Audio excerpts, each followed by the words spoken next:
En el Estado de México, una madre alzó la voz por su hijo Luis, de 13 años, luego de descubrir que se autolesiona por el constante bullying del que es víctima en su escuela.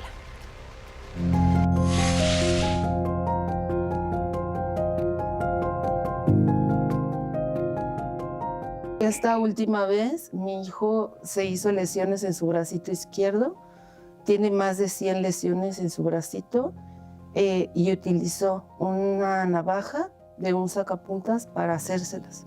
A sus 13 años, Luis sueña con ser chef o biólogo, pero por ahora su paso por la escuela es una pesadilla, pues ha provocado que él mismo se cause lesiones. Me di cuenta un día que fui a levantarlo temprano, él me decía que no quería ir al colegio, que tenía mucho sueño, pero cuando yo levanto la cobija de su cama, me doy cuenta que en su bracito izquierdo él tiene muchísimas lesiones. Me comenta, ¿no?, que él mismo se había hecho las lesiones porque sus compañeros se burlan de él. Luis padece trastorno por déficit de atención y acude a un centro escolar en Texcoco, donde el bullying en su contra está presente. Cuando lo ponen a leer en voz alta, pues los compañeros pues se ríen de él, ¿no? Y también cuestiones como su físico, su peso, como adolescente está empezando a tener esta situación de un poco de acné en el rostro. Ante las lesiones, su madre está en alerta, pues teme que esto escale. De hecho, los protocolos en cuanto a autolesiones, de ideación o de intentos suicidas es el preámbulo, ¿no? Me decían los especialistas el día de ayer que estuvimos en el hospital que la atención que ha tenido mi hijo por años con su equipo terapéutico multidisciplinario es lo que ayudó a que mi hijo pues no llegara más allá de lo que llegó. Elizabeth denunció el bullying ante autoridades escolares, pero afirma que la única medida fue cambiar a su hijo de salón. Y como el acoso no ha parado, iniciará un proceso legal.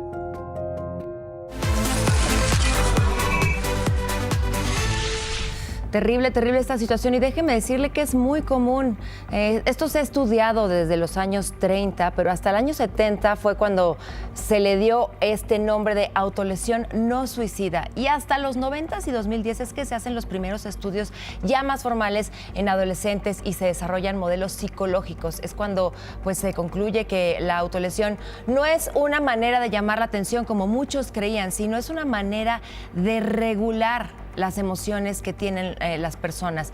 La autolesión puede dar una sensación momentánea de alivio, sobre todo cuando hay ansiedad, cuando hay angustia. Es como una válvula de escape para los jóvenes. Este tipo de dolor físico los hace sentir que siguen vivos, o también se puede considerar como una forma de autocastigo cuando sienten vergüenza, culpa o hasta baja autoestima.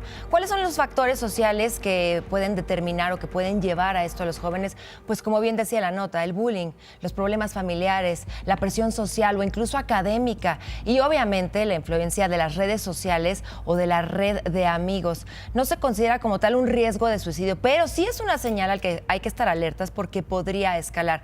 Padres de familia, amigos cercanos, familiares, maestros, ¿qué es lo que tienen que hacer? Según los estudios psicológicos, se tiene que escuchar y acompañar sin juzgarlo. Hay que validar esas emociones que están sintiendo y, por supuesto, llevarlos con un profesional. Puede ser un psicólogo, un psiquiatra, para que todas estas emociones que están sintiendo también se puedan canalizar de otra forma. Puede ser con ejercicio, con algún tipo de arte, pintar, cantar, bailar.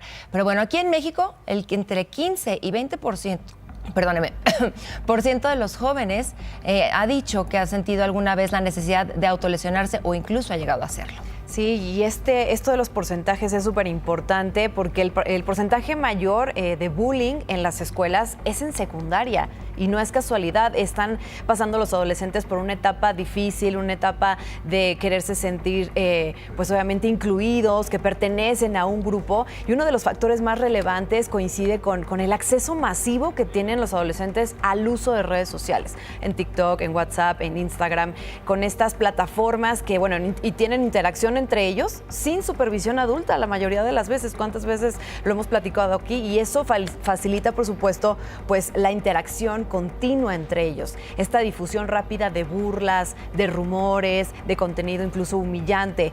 El bullying ya no termina en la escuela. continúa 24/7 y esto afecta más a los estudiantes, como bien comentabas, Marlene, con baja autoestima, con pocos amigos, que tienen problemas familiares, que hay violencia, diferencias físicas, incluso el rendimiento académico extremos, esta presión también de los papás hacia los niños de que sean los mejores en la escuela, incluso también las minorías como la diversidad sexual. Y ojo, que sean vulnerables no significa que sean débiles.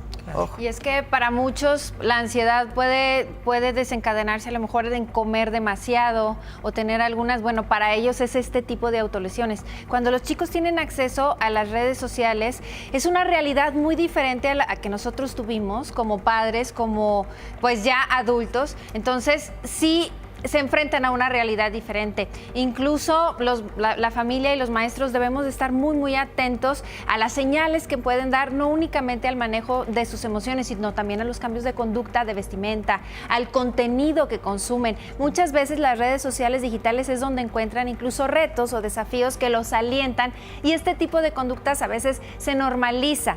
La colaboración entre la escuela, la familia, los servicios de salud es fundamental para dar estabilidad y rapidez a la intervención y por supuesto evitar estos desenlaces fatales.